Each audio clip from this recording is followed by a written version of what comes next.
Hi everyone, welcome back to Splash Page, and today we're going to be talking about the second episode of Futurama's Season 11 that just came out entitled Children of a Lesser Bog.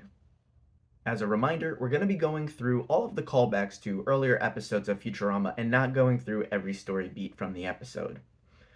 We start with Fry mentioning that his jacket has honey residue on it from a candy that is no longer sold.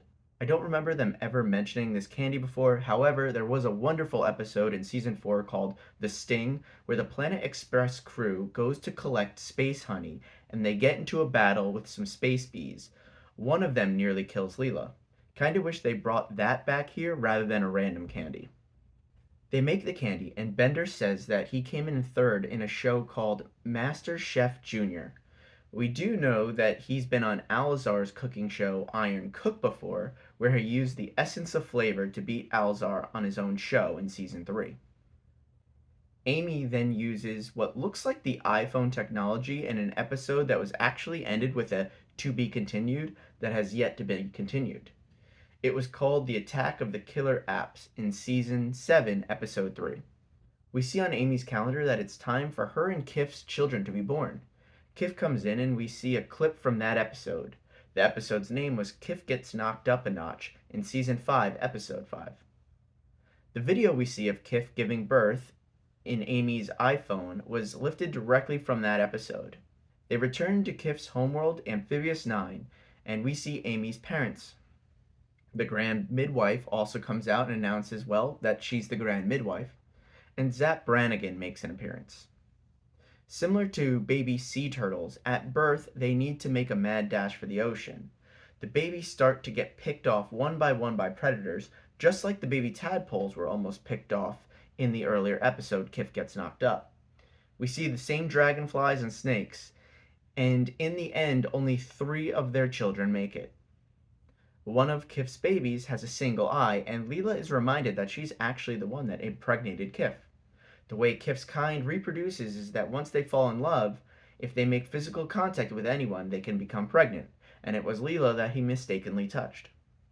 Kiff is back in his quarters on the Nimbus. Kiff and Zapp land on the planet Exobiology Station 38 is located on. Since they haven't been receiving transmissions from them for the last few months, they go to check out if everything's okay. And apparently, on this planet, they study bears. And the first bear we see is a tardigrade, which is an 8-legged, segmented micro animal that some people say are indestructible. Zapp eats the candy that Bender and Fry made out of honey, and the tardigrade start to come after him because, bears and honey. The bears kidnap Zapp Brannigan. We see Slurm on a billboard and also on a sticker in the bathroom. If you remember, Slurm is in every episode of Futurama. And now Amy is jealous that Leela has been taking care of the kids and babysitting them, as the kids really like Leela. Because Amy doesn't have any biological connection to the children, her motherhood is questioned and challenged. When they show the biological makeup of the babies, it's great to see that Scruffy somehow has some DNA in these children. It'd also be great if you like this video and subscribe to our channel for more Futurama videos. Also in the description I have a link to buy the full series on DVD. Now back to the show. Kiff, trying to save Zapp, paints his face and calls himself the Exterminator, similar to the Terminator, but I think the face paint reference is to Arnold Schwarzenegger in The Predator. And finally, I don't think we're ever given the children's names. I think we find out 2 of the 3. Axel, Mandy, and Little What's-His-Name is all we hear.